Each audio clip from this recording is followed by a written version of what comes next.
Bonjour à tous. Je pense que comme moi, vous avez suivi avec plaisir le discours de Jean-Luc Mélenchon tout à l'heure à Marseille. Je crois qu'on a tous été heureux de le retrouver en pleine forme et dans un discours comme on avait l'habitude de l'entendre avant les élections, les premières élections présidentielles. Mais il y en a qui sont moins contents. Ce sont les chaînes de télévision. Alors bien qu'ils aient retransmis, pas toutes mais certaines, dont LCI qui a retransmis en intégralité, je ne m'attendais pas d'ailleurs à ce qu'ils retransmettent en intégralité.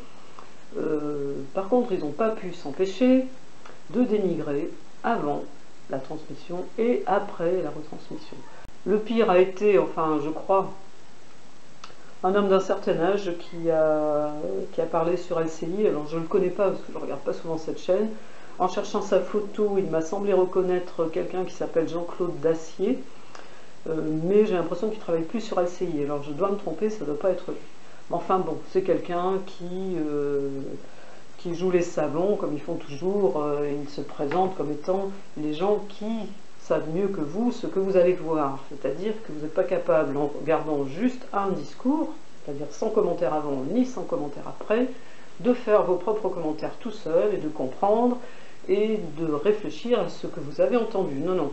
Il faut qu'ils vous expliquent déjà avant, ils vous mettent en condition, ils vous disent attention, attention, Mélenchon c'est un chef, comme a dit ce monsieur, il a dit je suis surpris par la similitude qu'il y a entre le mouvement de Macron et le mouvement de Mélenchon, et selon lui, Macron et Mélenchon sont exactement pareils, c'est-à-dire que ce sont deux chefs qui n'aiment pas la contradiction et qui regardent devant eux sans du tout tenir compte de ce qui se passe à côté. C'était nos universités d'été. Nous sommes venus modestement à 3000 apprendre auprès de ceux qui savent mieux que nous et nous enseignent ce que nous devons savoir pour mieux comprendre notre temps et les tâches qui en résultent pour des esprits libres et des consciences engagées comme celles que nous sommes.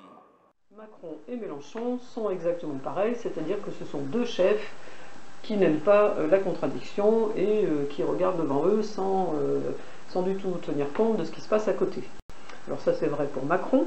Alors est-ce que c'est pour excuser Macron, parce qu'en ce moment ils ne sont pas très fiers avec Macron, ils ne savent plus trop par quel bout le présenter, parce qu'ils sont toujours tenus de présenter son programme comme étant ce qu'il y a de mieux, c'est-à-dire les sacrifices, resserrer l'économie, enfin tout ce que présente Macron, refaire la loi travail, ça ils le défendent, c'est toujours ce qu'il y a de mieux à faire, mais ils ont du mal à défendre la personnalité de Macron.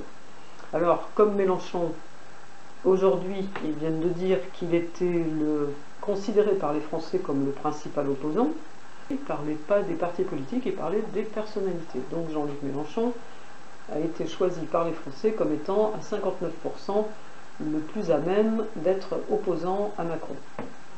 Alors ça les embête, bien entendu, parce que Macron, lui, il n'a même pas 50% de gens qui sont contents. Et son Premier ministre, Édouard Philippe, c'est la même chose, il est à moins de 50%.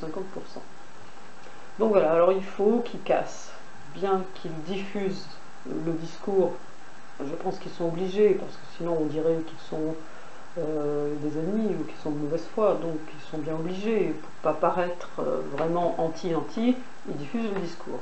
Mais ils essaient de se débrouiller pour diminuer la valeur du discours, pour en diminuer l'impact. Et alors après le discours, leur truc c'était de dire ah oui, Mélenchon c'est un grand tribun, il est à l'aise dans la rue, d'ailleurs les insoumis c'est mieux qu'ils soient dans la rue, c'est notre place. C'est un peu ce qu'ils ont l'air de dire. Mais c'est notre seule place. Mélenchon et la France insoumise ne seraient pas capables de gouverner un pays parce que le programme est incomplet, on n'a pas les bonnes cartes en main, etc., etc. Alors si, on aurait les mêmes cartes en main, seulement on jouerait d'une façon différente, on jouerait plus intelligemment et on jouerait sans tricher. Parce qu'actuellement, ils ont des cartes, ils ont beaucoup de cartes, ils ont beaucoup d'argent, et ils trichent, en nous faisant croire qu'il n'y a pas assez d'argent. Voilà, alors je vous incite à regarder la vidéo, même s'il y a eu quelques petits problèmes techniques, du discours de Jean-Luc Mélenchon sur sa chaîne YouTube, je vous mettrai le lien tout à fait en fin de vidéo. Et bien sûr, je vous incite à manifester le 12 avec la CGT et d'autres syndicats, donc ça c'est local, c'est chez vous. Et le 23 septembre, à Paris, il faut venir le plus nombreux possible. Alors vous autres, qui vivez en liberté, vous ne seriez pas capables de briser les chaînes de l'argent qui vous enserrent dans les misères et les abandons? Ces chaînes sont dans vos têtes, elles s'appellent la résignation. Il n'y a aucune raison pour que cela continue. Patrie, peuple, écoutez le message. Notre société est en train de basculer sous les coups du capital dans un ordre des choses et une organisation sociale qui tourne le dos à ce que le Conseil national de la résistance et toutes les luttes de nos anciens ont forgé pour nous libérer.